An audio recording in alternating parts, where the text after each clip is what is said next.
진정한 깨달음의 길. 한때 부처님께서는 외살리의 마하와나 숲 중각강당에 머물고 계셨습니다. 그때 외살리에 살던 많은 리차위인들이 부처님을 뵙기 위해 구름처럼 몰려들었습니다. 그들 중에는 리차위인들 사이에서 마알리라는 이름으로 더 잘 알려진 오트하다라는 인물도 있었습니다. 그는 부처님께 다가가 공경히 인사를 올린 뒤 한곁에 앉아 평소 품고 있던 의문을 조심스럽게 여쭈었습니다. 마할리는 얼마 전 부처님을 떠난 수나카타라는 수행자의 이야기를 꺼냈습니다.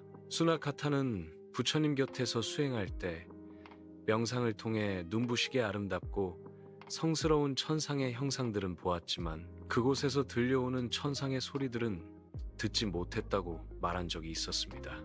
마할리는 그것이 정말 가능한 일인지 아니면 수나카타가 보지 못한 소리가 실제로 존재하지 않는 것인지 궁금해했습니다. 부처님께서는 마할리에게 명쾌하게 답하셨습니다. 수행자가 동쪽이나 서쪽 혹은 어느 한 방향으로 마음을 집중하여 삼매에 들 때 오직 천상의 형상을 보는 수행에만 전념한다면 그는 형상만을 볼 뿐 소리는 듣지 못합니다. 반대로 소리를 듣는 수행에만 집중한다면 소리만 들릴 뿐 형상은 보이지 않습니다. 만약 수행자가 형상과 소리 모두를 대상으로 삼매를 닦았다면 비로소 두 가지를 모두 경험하게 됩니다. 즉, 수나카타가 소리를 듣지 못한 것은 그 소리가 없어서가 아니라 그의 수행이 오직 시각적인 형상에만 머물렀기 때문이라는 설명이었습니다. 이 이야기를 들은 마할리는 다시 질문을 던졌습니다. 세존이시여, 그렇다면 수행자들이 그처럼 신비로운 천상의 소리를 듣기 위해 부처님 밑에서 청정범행을 닦는 것입니까? 부처님께서는 고개를 저으시며 단호하게 말씀하셨습니다. 마할리여, 단지 천상의 소리를 듣거나 형상을 보기 위해 이 수행을 하는 것이 아니다. 그보다 훨씬 더 높고 더 고귀하며 더 탁월한 목적이 있느니라.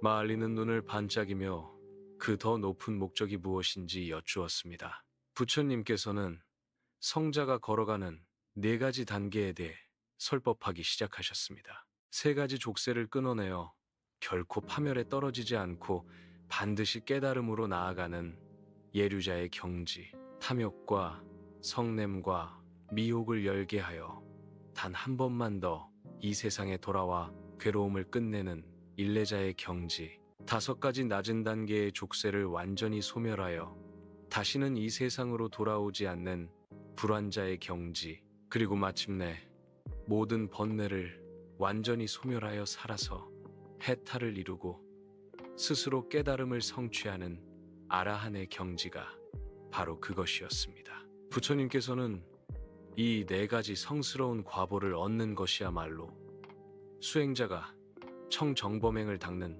진정한 이유라고 강조하셨습니다. 마할리는 감탄하며 그렇다면 그 고귀한 경지에 도달하기 위한 구체적인 길이나 방법이 있는지를 물었습니다. 부처님께서는 그것이 바로 8가지 성스러운도 8정도라고 말씀하셨습니다. 바른 견해, 바른 사유, 바른 언어, 바른 행위, 바른 생계, 바른 정진, 바른 마음 챙김, 그리고 바른 삼매를 닦아 나가는 길입니다. 이 길이야말로 수행자를 가장 높은 깨달음으로 인도하는 유일하고 확실한 지도라고 하셨습니다. 설법을 마치시며 부처님께서는 과거 당신께서 2명의 수행자와 나누었던 대화를 들려주셨습니다. 그들은 부처님께 영혼과 몸은 같은 것인가 아니면 다른 것인가 라는 철학적인 질문을 던졌습니다. 부처님께서는 수행자가 계율을 지키고 삼매를 닦아 지혜를 얻고 모든 번뇌를 끊어내는 과정을 차례로 설명하신 뒤 이렇게 되물으셨습니다. 수행자가 이처럼 완전한 깨달음을 얻어 더 이상 닦을 것이 없음을 스스로 알게 되었을 때 과연 그에게 영혼과 몸이 같은가 다른가 라는 질문이 의미가 있겠느냐? 수행자들은 고개를 저으며 대답했습니다. 그렇지 않습니다. 그런 경지에 이른 이에게는 더 이상 그런 질문이 중요하지 않습니다. 부처님께서는 마할리에게 말씀하셨습니다.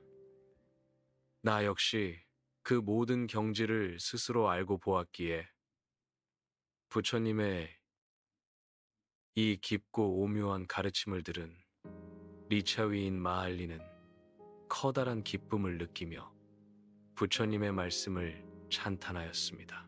단순한 신통력을 넘어 존재의 근원적인 괴로움을 해결하는 팔정도의 가르침이 웨살리의 숲속에 조용히 울려 퍼졌습니다.